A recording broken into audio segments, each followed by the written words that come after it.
means as time goes on, the amount to which that love can vary lessens, if you like. So sexual love, I think it's pretty much on sight. You tend to notice instantly if you like someone or not, and it changes constantly depending on stuff like what they're wearing, how made up they are, and as they age, of course, it would generally decline if you think they're getting like less beautiful over time or something like that, you know. Romantic love, well, this has the added dimension of personality and stuff like that, so it develops as you get to know the person. So, you know, if it's got sexual love, then love at first sight could possibly happen if all three are taken into account. So if all three fit the individual's personal tastes, then there we go.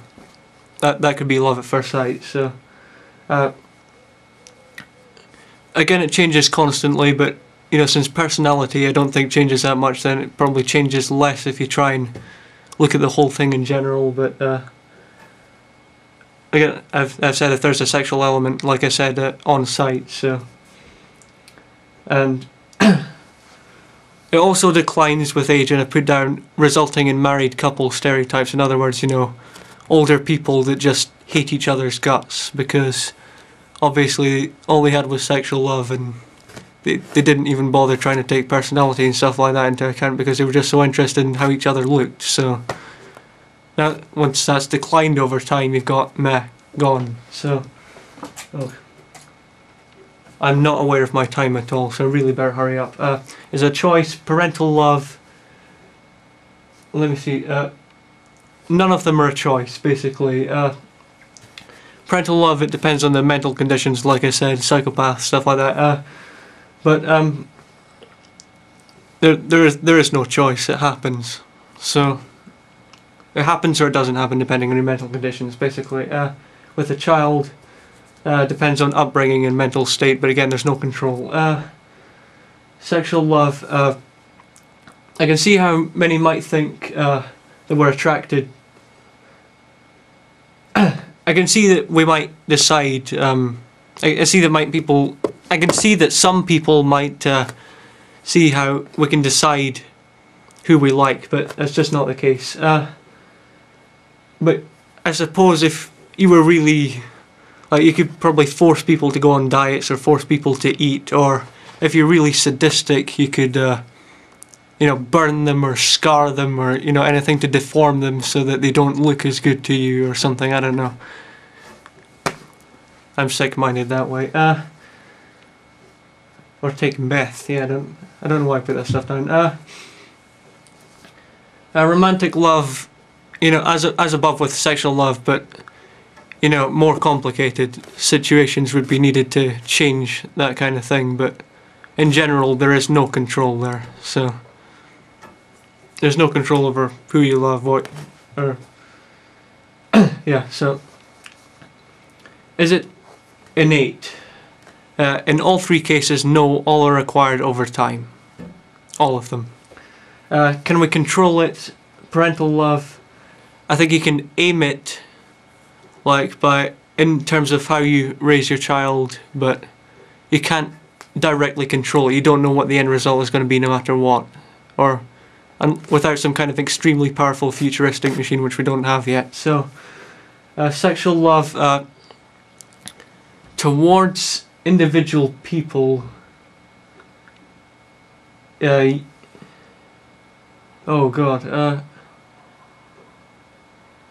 oh crap. Right, is it a choice? Sexual love.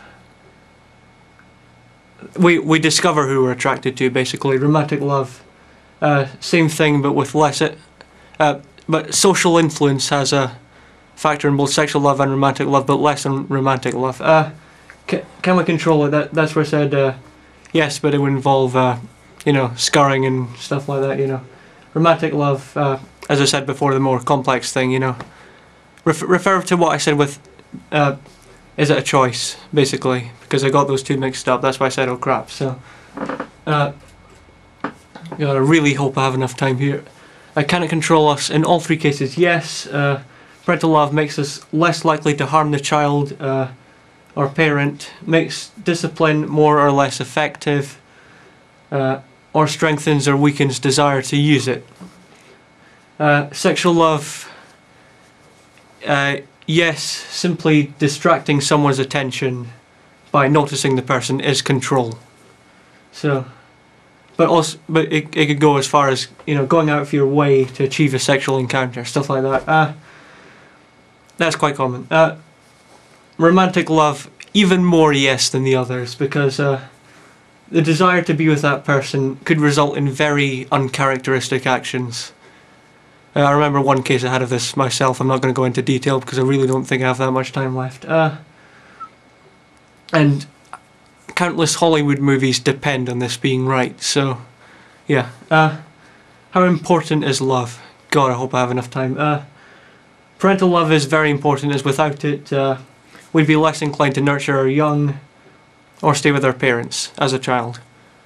I'm not talking about now when I'm 19 or so, you know. That's just because I can't move out, you know. I don't mean to devalue anything like that, or, you know. Let's move on. Sexual love on its own provides a whole social dimension and maintains the species, so I think it can be quite important.